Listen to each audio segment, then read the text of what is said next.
வணக்கம் மக்களே! லெக் போடுறன்ற பேர்ல கால வச்சுக்கின கதைய தான் நம்ம பார்க்க போறோம். எப்பவுமே லெக் நம்ம மார்னிங் தான் போடுவோம். இன்னைக்கு கொஞ்சம் புதுசா இருக்கணும்னு சொல்லிட்டு, ஆஃபீஸ் விட்டு வந்தோனே தூங்கி எந்திரிச்சுட்டு, ஆஃப்டர்நூனா போடலான்னு ஒரு ஐடியா பண்ணேன். அந்த நேரம் தான் என் நேரம். சரி, இப்ப கதைக்குள்ள போவோம். நெக்ஸ்ட் பந்தயத்துக்கு பலமா ரெடி ஆகுறதுல இன்னைக்கு ஒரு நாளு. இன்னும் 23 நாட்கள் இருக்குது. இன்னையோட மே 1 முடியுது. சரி, ஆஃபீஸை முடிச்சுட்டு வந்துட்டு லாஸ்ட் மீல எடுத்துட்டு, சரி தூங்கிடலான்னு ஒரு முடிவு பண்ணிட்டேன். தூங்கி எந்திரிச்சோனே, மார்னிங் வந்துட்டு என்னென்ன வேலை அப்படியே விட்டோனோ அந்த வேலை அப்படியே இருக்குது. இதை பார்த்தோன்னே கொஞ்சம் கடுப்பாயிடுச்சு. எல்லா வேலையும் முடிச்சுட்டு ஒரு பிளாக் காஃபியை போடலான்னு சொல்லிட்டு பிளாக் காஃபியை போட்டு அப்போ தான் யோசித்தேன், இன்றைக்கி ஒரு லெக் ஒர்க் அவுட் ஆச்சே, நம்ம வந்து ஹெவியாக சாப்பிட்டு போகணுன்ற மாதிரி மைண்ட் செட் வந்தான். எங்கள் வீட்டில் ஹாப்பியாக இருக்கிறதையும் ஒருத்தன் தான். ஹாப்பியாக தூங்குறத பார்த்து கொஞ்சம் காண்டாயிட்டேன். வார்ம் அப்லாம் முடிச்சுட்டு ரொம்ப நாளாக ஒரு டவுட்டு, அது தேட வேண்டிய ஆள் யார் பார்த்தீங்கன்னா நம்ம லோக்கியானா தான். அவர்கிட்ட சின்ன சின்ன கரெக்ஷன்ஸு டவுட்லாம் கிளாரிஃபை பண்ணிட்டேன்.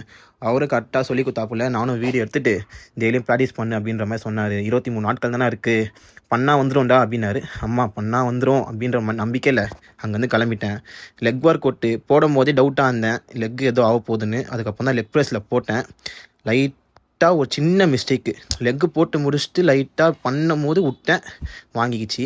ரைட் லெக் பார்த்தீங்கன்னா ஃபுல் அண்ட் ஃபுல் கிராம்ப்லேயே இருந்தான். சரி, ஜிம்மில் ரொம்ப நேரமாக படுத்துட்டு அதுக்கப்புறம் அங்கே இருக்கிறவங்க எல்லாரும் கொஞ்சம் சரி பற்றி விட்டு வீட்டுக்கு அமுச்சு வச்சாங்க.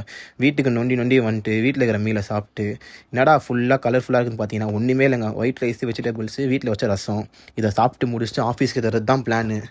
அதுக்கப்புறம் ரொம்ப நாளாக கேட்கல, இப்போ கேட்குறேன். மறக்காமல் ஃபாலோ பண்ணிக்கோங்க வைஸ்.